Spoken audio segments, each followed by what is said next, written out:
Alright, good morning friends. I'm gonna do some breakfast prep today. I love eggs for breakfast, and any of you who are my friends on regular Facebook have seen the issues that I have had with McDonald's eggs the past 2 times in a row that I went. So I've got, this is just because we have a lot of eggs, but it's for sure a dozen. I might add a couple extra eggs.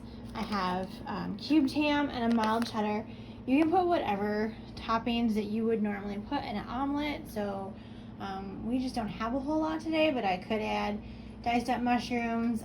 Paul would prefer like green peppers in there, onions if you should so choose, and then we'll do a splash of milk.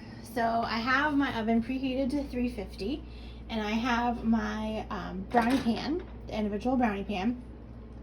So the goal, I'm not going to make you watch me crack 12 eggs, but we will crack the eggs into the bowl with a splash of milk.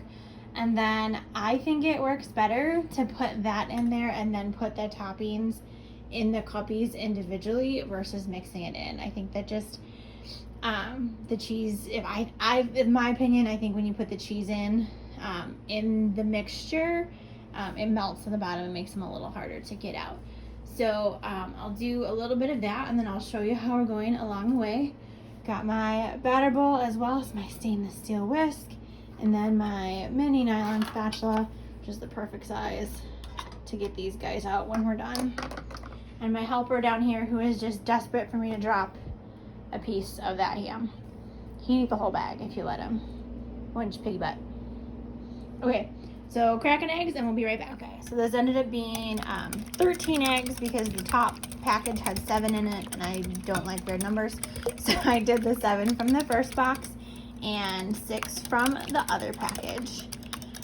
Salt, pepper, I did a little bit of granulated onion, so you get some of the flavor, not the texture. And then you just beat the devil out of it. Learned that from Bob Ross.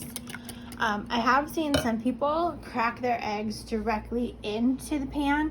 That way you get the more white and yolk separation like you would like pan frying an egg. Pan fryer. That you get from there. I prefer a scrambled type for this sort of thing, which is why we did this. So again, it's salt, pepper. That's to your preference of taste. I did the granulated onion. You can put a little bit of garlic powder in there. Greek seasoning works really good too. Seasoned salt. If you're low sodium, do like Mrs. Dash or no salt. Substitute to get some flavor in your eggs. And then I'm gonna pour here in just a second. So I had my eggs poured into, they ended up with the 13 eggs being a little past halfway, and you can already see I've sprinkled my ham cubes in. Now we're gonna sprinkle a little bit of cheese. You can use your preference of cheese. I like a more mild cheddar. My husband prefers a little sharper. But if you're adding like peppers and stuff, do like a pepper jack or like a fiesta taco cheese, whatever. Do whatever flavors. This recipe is really easy to modify with whatever you or your family will eat if you've got picky eaters. We're gonna get those all sprinkled in, and I have my oven at 350. I'm gonna try them for about 20 minutes first. You don't want to overcook them. You just want them to be where they're not jiggly and they're fully set all the way through. And when you're, oh geez, I'm horrible at this. When you're moving it from the counter to your oven, be super careful because all of this is liquid and it's gonna sprinkle or run everywhere if you're not careful. I didn't spray this with cooking oil. I got it out, didn't use it, forgot. Eggs can go either way depending on, like I've had them where they come out super clean with no cooking oil or whether they're just a mess. So we'll see, trial and error, if we want to use cooking spray at the end of this. But we got nice cheesy little nests. So like I said, we're gonna start at 350 for 20 minutes to see how set we are. I'm gonna move all these little cheese particles into the wells. I don't want them sticking out and getting stuck on my pan.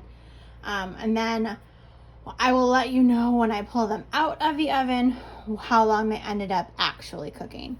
Obviously modify for your oven if your oven runs warm, if it takes a little bit longer. If you've lived anywhere for more than a couple months, you'll know how your oven tends to go to either add or subtract time to get it good. So I'll put these in the oven carefully with 2 hands so you're not going to see that, so I don't spill it everywhere. And then I'll let you know when we're done. All right, y'all, 20 minutes. They are fully set today. Hooray. Can see a couple of them overdid just a little bit, but that's okay. They'll still be good. No jiggle when you shake them. They probably will fall a bit as they cool. But if you're going to save these, I mean, if you're going to eat them right now, dive in. They're hot delicious. If you're going to save them, like I'm going to do for breakfast prep, let them cool almost completely down to room temperature. When you put them in a bag, if they're still warm, the bag will sweat, and then they'll get that kind of wet texture to them, and I don't like that. So let them cool to room temperature, put them in a bag, and I have 4 days of breakfast because I will take 3 each day. Hope you like this recipe. It's easy peasy. You can change it up and do however you want. Wish you could smell these because that egg in there with the onion and the ham smells really good. But there you go.